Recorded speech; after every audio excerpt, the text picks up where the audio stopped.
con un personaje que hace 5 años aproximadamente tuve la oportunidad de conocer. Bueno, con este tema ya saben del dabke que me cuesta mucho trabajo, he de confesar. Y pues qué mejor con un gran exponente de esta danza que es el maestro Simón Sarkis, como yo lo conozco. Simon, thank you so much to be here and to talk with me. Thank you.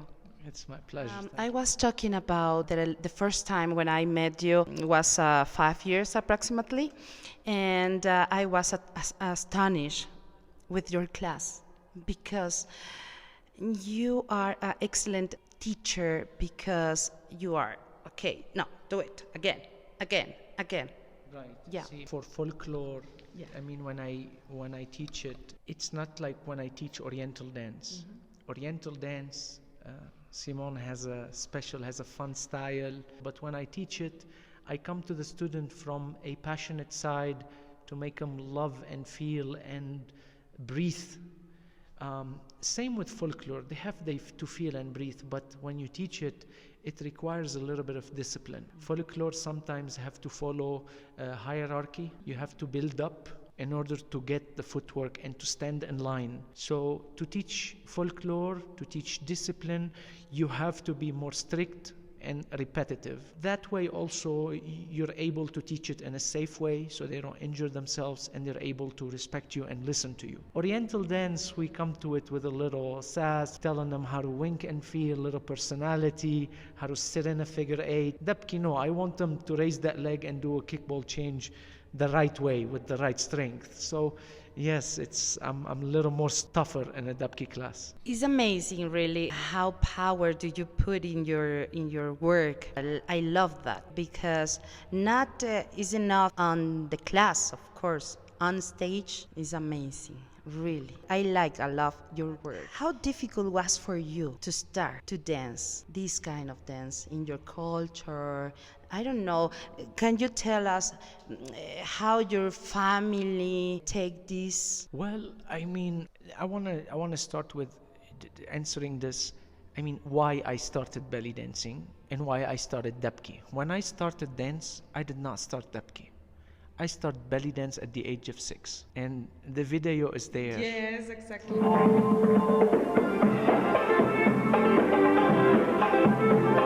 I loved the music, and the music moved me. I loved the dancers. At that time, we had Amani, Samara, Huwaida, Rindala, the dancers that we saw, and that just moved me. I really don't know why. I don't think I chose the dance. I feel like the music and the dance chose me. Now you come to a certain age, when you reach teenage years, the family and the society start looking down or weird at you. Then you have to change as a village boy to work around, to start getting accepted. With that part, I grew up, I immigrated to United States after high school because I wanted to finish my education. I finished my engineering degree. At that point, I felt I got a degree. I told my parents, I will work, here's the degree, now I have to do what I love. And I got back into the dance. And I start giving folklore the most amount of time and giving belly dance and oriental dance the most amount of research and seeking it in every festival, in every class, because I didn't just want to learn it and claim the Middle Eastern I am and passionate I am. I want to learn the technique of sharing it and studying it from other aspect of dance, not just the movement, but the music and the history. These are two different aspects. As I was discovering the beauty and richness in this art, belly dance and folklore, it was quite the struggle balancing between my full-time job, supporting myself, supporting family members as they needed me, and also have to put them face to face with what I love to do. I am the son of my culture. So yes, that's true. I am authentic, but this is in quotation, what is authentic? I am myself, so I come with a bag of drama. I'm always scared of what my family think of me. But despite, I do what I love. So it's a balance. One performance on stage that requires so much effort, I share it with family. Some I don't. Okay. So sometimes my mother would tell me, are you doing a man dance or a woman dance in the show? Yeah, exactly. She would follow me and I would say I'm doing two. Yeah. She's like, oh, what do you want? Just do the men dance, khalas. And I would answer, I do what I love. My first call is Oriental dance, and it will always be. Even though I'm good in dabke, people will be attracted because there's not many dabke dancers from Lebanon in the belly dance world. So it's in demand, but people must understand what my passion is, because I'm an Oriental dancer. And maybe the Oriental dance style of me is a little different, but believe me, it comes from a passion and a hunger. So the struggle is real, and I think my parents and my family know how much I love it. I tell them, you don't have to accept it, just respect it. And I don't have to accept their opinion, but I'll respect it. And I respect them. So it's quite a struggle having to do it in my culture, but I've grown enough and I've given enough to this art and to my culture that I feel, or to my family specifically, that I will narrow it down. My culture is my family now, specifically. I can't sit and worry about everybody in Lebanon, what they think of me. I have to sit and focus really for now on my family, and maybe later on my own devil, my own demons, my own angels. It's gonna get emotional. Yes, But of it's course. but it's I love it so much. I can't quit it just because you think my pants with the little shiny stuff is like it hurts your feelings, or you as a guy, you have to look down, you can't watch me do it. I mean, I'm sorry, then you don't have to come to the show. And the important thing is not forget to be happy. Yeah, happiness is something we all aspire to, but sometimes we tie our happiness with people we care about. Letting go is also important. The more you discover yourself, the more you love yourself. These people who may feel unhappy with you will eventually feel the confidence and realize that why they loved you from the first time. It's because of that confidence. And when your confidence in yourself grows, these people will remember to love you more and stay by you. I feel if I didn't dance, I probably would stay in America and never do as many trips in Lebanon. Now I'm back 2-3 times a year. I bought a house there. I do my cultural tour once a year. And I'm more attached to my country now through dance and music. What do you think about the boys, the little boys start to dance now? More little boys start to come to dance, Oriental dance, dabke too. What do you think about that? I met Yeshua today. Yes, sir. I am so proud of what he's done. He's a Mexican young dancer who just fell in love with this dance. It's like imagining me as a young dancer in Lebanon fall in love with samba and want to do samba, or with Mexican folklore and wants to do that. So I have so much respect for that. But at the same time, I pray and I hope that he has the right kindness, because he does have a talent. If he needs anything, I just want to be there for them. It's like I want to be the coach or the help for them that I never got growing up. These kids now, they need not just cheers, they need true support. Support after school, before school, teachers to be there for them. If Joshua in the future wants to compete at a young, then if he reaches out to me, I will do the absolute best to be there for him, because his success is my success. So I'm proud of them, and I hope God gives me the ability to help more.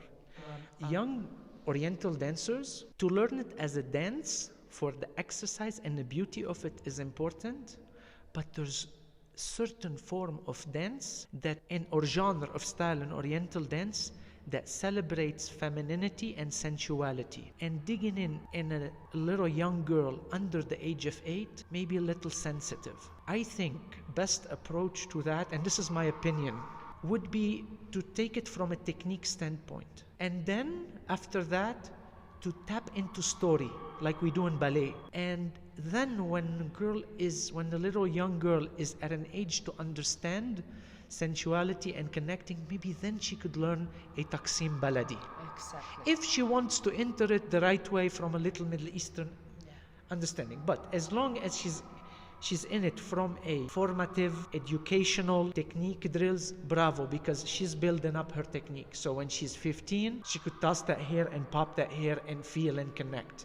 Because remember, the part of the body that is moving and doing an army and the thrust that we need in shimmy and accents may require a little more understanding. So as long as we're probably working in non-lyrical song, or maybe lyrical song but fun, right for the age okay. Now again, this is my opinion. An advice for them, Oh. for the little boys. Little boys doing belly dance? Yes, because as you say, you were that kind of dancing when you were a child. So when you saw them, you. Gosh, you bring me back these Yeah. memories. And now start to watch more boys I dancing. tell you, and hopefully my English now, they have subtitles and translation at the bottom of it.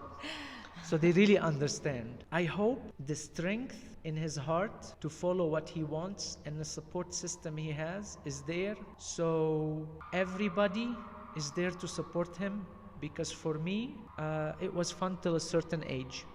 After that, it was a struggle or a self-identification. For any young kids doing belly dance, I can't tell you. First, I'm their biggest fan. Second, I will do my absolute best to support them. And I just pray that God watches over them, and that identification struggle at a later age does not cause them any sadness or pain. Instead, they use that and what people judgment and saying to them as the power to launch them, so they answer back on stage. I love him. Can you tell us your new projects or? Yeah, I have a couple of projects. Okay. It's been 3 years now that I've been launching my cultural tour of Lebanon. And officially now it's on a kickstart where this is the first year it sells out in a heartbeat, because we come to Lebanon to see the culture side and the dance side, the beach and the mountains, the food and the music. The contrast is there, but you go to Lebanon, the level of fine products or quality, hospitality, it's literally beyond. I mean, plus, if you go there, you really feel like you're in Mexico, honestly. It's the food is there, the people are welcoming you, everybody wants to show you around, everybody is happy to see you. But of course, you have the Middle Eastern culture. Yeah. There's a pride, there is do not, be careful. There's a little bit of respect. The culture has more of sanctions and requirements. But unfortunately, in Lebanon, we don't stick by the rule a lot. We live life. We love music. So we're always united at night, at the clubs or in the music or in the restaurants. We do visit to Museum of Gibran Khalil Gibran. We go hike in the cedar forest. We do yoga up there. We have fine cuisine of the mountains and fine cuisine of Beirut. Different regions we visit. Wow. The classes, the master teachers we study with. It's a well-rounded tour. When? Next year it will be in June. Wow. Okay. Beginning of June, Okay. inshallah. Okay. 2020. And the second project? The second project I have right now is I am launching a series of DVDs, Okay. instructional DVDs. Okay. I've completed 3 last year. I have 2 that will be released this year. And this is, I feel, is a legacy, because it's your work captured for everybody. It's timeless. You could always go and refer to it. So to get it, you simply visit my website, LebaneseSimon.com. Yes, exactly. Tell us your social media, please. Accounts, of course. Yes. So I'm most active on Instagram, Lebanese Simon. Okay. One word. Facebook is my platform for media footage and event support. My website, www.libanesesimon.com. My email, libanesimon@gmail.com. And you could always catch me there, follow me there, find out products, the tour information and all will be on my website or on my social media. Simon, thank you so much. Really, was amazing interview and talk. Thank you. This Thank you for talk was. interviewing me in Mexico. I love Mexico. Thank you for having me in this interview session. I love Mexico and I can't wait to return.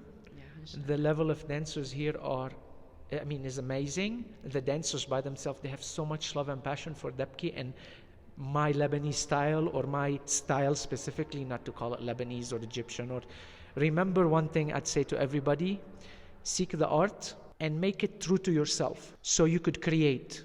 And once you create and it's true to yourself, you'll just blossom, you'll glow. And the other thing, remember to give back. This culture has given you so much. Visit a Kulthum concert. Visit a Fairuz concert. Go visit the country. They're there for you. It's a way to say thank you.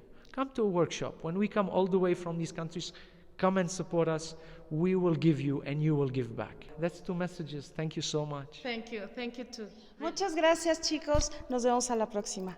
Bye.